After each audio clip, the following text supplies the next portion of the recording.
Durante varios siglos fue el único lugar del mundo en el que se obtenía un producto muy valorado. Además, posibilitó que surgiera la primera gran burbuja especulativa, que tuvo un final increíble.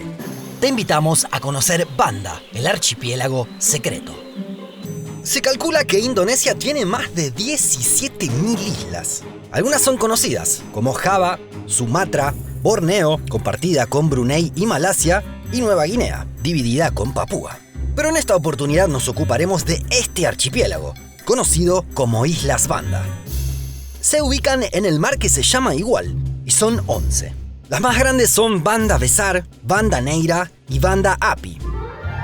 En total suman unos 172 kilómetros cuadrados, algo así como el doble que la española Formentera. En la actualidad viven 20.000 personas. Por sus paisajes y clima se presentan como un destino turístico privilegiado, aunque por el momento no de los más conocidos. Pero en otra época tuvieron una relevancia muy particular. Es que durante varios siglos este era el único lugar en el mundo en el que daba frutos la mirística. Tal vez con ese nombre no muchos sepan de qué se trata, pero es el árbol del que se obtiene la nuez moscada, una especia que tenía un valor muy elevado hace algunos siglos. Los europeos conocieron las islas recién en el siglo XVI. Hasta ese momento, la nuez moscada llegaba a los principales mercados gracias a los árabes. Para conservar el negocio, no revelaban la ubicación exacta del archipiélago. La nuez moscada se consumía en Europa como un producto de lujo, pero nadie sabía bien de dónde provenía. Los portugueses fueron los primeros en llegar a Banda. Por primera vez se dio el comercio directo y los europeos pudieron comprar la nuez moscada de primera mano. Pero los portugueses no establecieron una relación duradera en las Islas Banda. Quienes sí lo hicieron a partir del siglo XVII fueron los neerlandeses, quienes también se volcaron al comercio marítimo y tuvieron colonias en la zona de Asia-Pacífico. De hecho, Indonesia permaneció bajo dominio de Ámsterdam hasta la Segunda Guerra Mundial, bajo el nombre de Indias Orientales Neerlandesas. Pero en aquel entonces, cuando comenzaron a dominar la zona, la nuez moscada era un producto de lujo. Además de sus usos en la gastronomía, que continúan hasta la actualidad, tenía usos medicinales. Se pensaba que servía para lidiar contra la peste. También se utilizaba como método de conservación de la carne. La escasez y la poca disponibilidad hacía que su precio se disparara, por lo que solo los más adinerados tenían acceso. De hecho, en Europa se pagaba 300 veces más respecto a lo que recibían los productores. Cada vez más marineros pensaron que valía la pena el enorme viaje que había que realizar hasta el mar de Banda. Pero esto produjo una consecuencia no deseada, que rivalizaran entre sí y produjeran una competencia que resentía el negocio.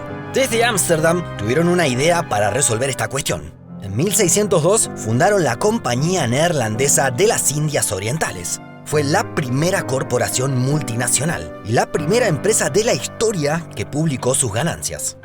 Los comerciantes se agrupaban y centralizaban la demanda de forma monopólica, lo que fortalecía su posición a la hora de negociar.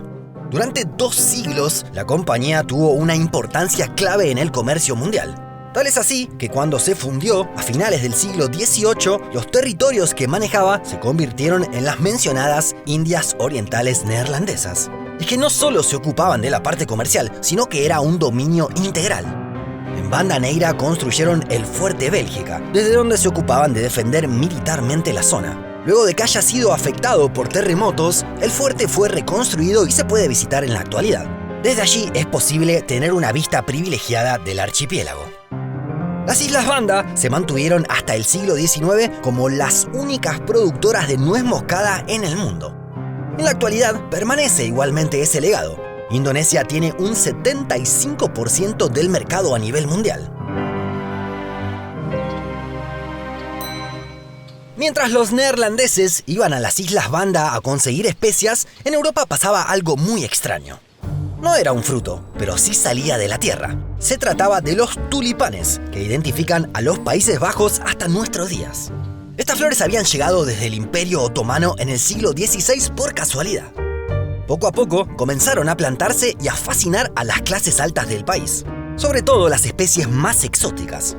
Había una gran diversidad de colores y variedades, y en ese momento era muy difícil controlar las combinaciones que surgirían.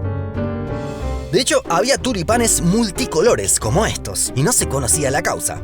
Luego se supo que se debía a un parásito que generaba un virus en la planta, pero lo importante era el aspecto con el que quedaban las flores. El gusto de los neerlandeses por los tulipanes comenzó a crecer.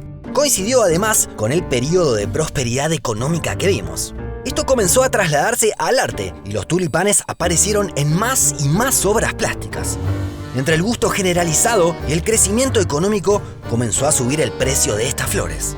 Esto generó que muchas personas se interesaran en el tema por la posibilidad de obtener un rédito económico. Muchos pensaron que si compraban flores, las vendían en el futuro, podían hacerse de enormes ganancias.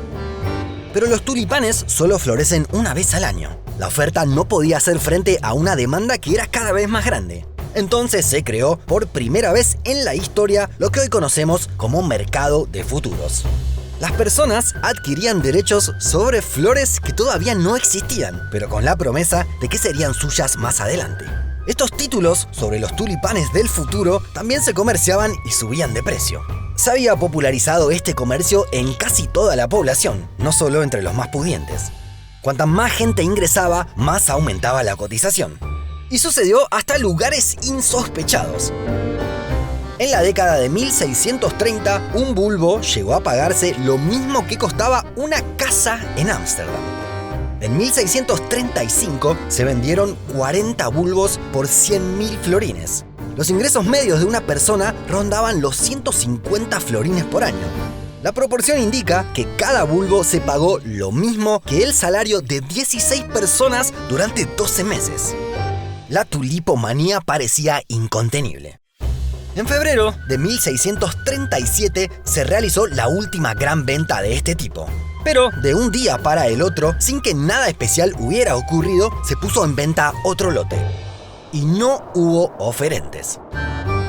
Esto generó un desconcierto generalizado. Ya nadie quería comprar y todos pretendían vender lo que tenían, por lo que el precio se hundió velozmente. La primera gran burbuja se había pinchado. Este caso se estudia hasta nuestros días en economía, ya que luego hubo otras grandes especulaciones que tuvieron similitudes. Enormes ganancias para los que ingresaron primero, pero pérdidas generalizadas cuando se produjo el colapso. Esto sucedió con la burbuja de las .com hace 2 décadas, o con la crisis financiera mundial que se inició con la burbuja del mercado inmobiliario de Estados Unidos. Actualmente, algunos se preguntan si sucede algo parecido con muchas criptomonedas. En el futuro tendremos la respuesta. Mientras tanto, podremos tentarnos de conocer las Islas Banda. Ya no para conseguir nuez moscada, debido a que es un producto de fácil acceso, pero sí para recorrer estos lugares muy especiales. Los amantes del snorkel y el buceo podrán acercarse a estas islas. A diferencia de otras de la zona, todavía no están tan explotadas ni son tan famosas, pero ofrecen experiencias únicas para los viajeros. ¿Conocías el origen de esta especia? ¿Cuál te parece que puede ser la próxima burbuja económica? Déjanos tu comentario. Te invitamos además a que te sumes como miembro de Un Mundo Inmenso. Con un aporte mensual nos ayudarás a que sigamos adelante con el canal. También tendrás acceso a contenidos exclusivos.